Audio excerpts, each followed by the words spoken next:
متخيل ان جيسون موموا اللي قلب الدنيا بدور اكوامان كان مفلس تماما بعد جيم اوف ثرونز، وده غير انه عمل معظم مشاهد الاكشن بنفسه واتصاب بعدها باصابات خطيره.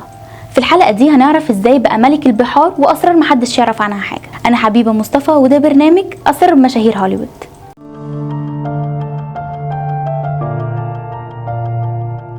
جيسون اتولد سنة 1979 في هاواي، وأمه كانت فنانة وأبوه كان نحات، وده خلاه يحب الفن من صغره. لكنه بدأ حياته كعارض أزياء في هاواي لحد ما خد أول دور كبير في مسلسل باي ووتش سنة 1999. الانطلاقة الكبيرة كانت مع دور خال دروجو في مسلسل جيم اوف ثرونز، واللي رغم انه كان بيتكلم بكلمات قليلة الا ان الشخصية بقت ايقونة بسبب قوة الاداء والكاريزما.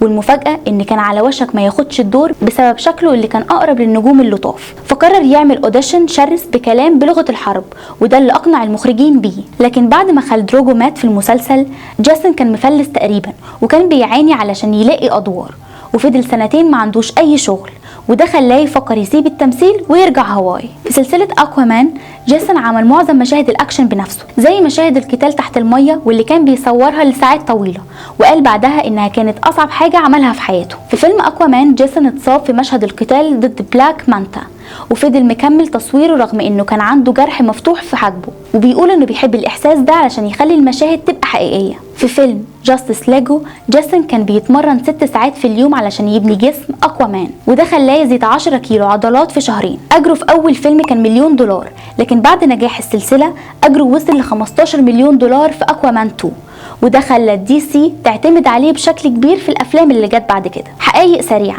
اول حاجة عشق الجيتار. جيسون بيعشق العزف على الجيتار، وبيقول انه بيعزف كل ليلة قبل ما ينام، وعنده مجموعة كبيرة من الجيتارات في بيته. تاني حاجة سر الحاجب المشقوق. الحاجب المشقوق اللي عنده ده مش ستايل، لكنه بسبب خناقه في بار لما واحد هاجمه بزجاجه وفتح له حاجبه، قرر يسيبه زي ما هو علشان بيديله شكل شرس. تالت حاجه الهوس بالموتوسيكلات.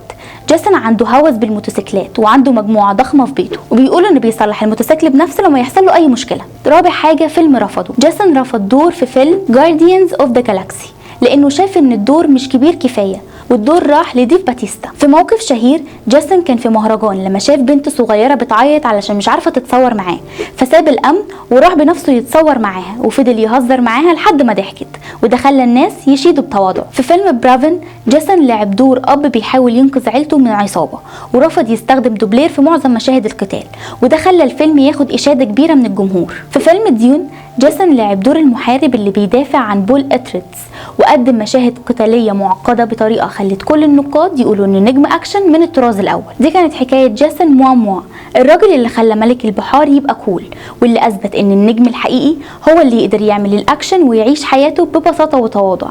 ايه اكتر دور حبيته ليه؟ شاركنا في التعليقات، ما تنساش تعمل لايك واشتراك وتفعل الجرس علشان يوصلك كل جديد عن نجوم هوليوود. استناكم الحلقه الجايه.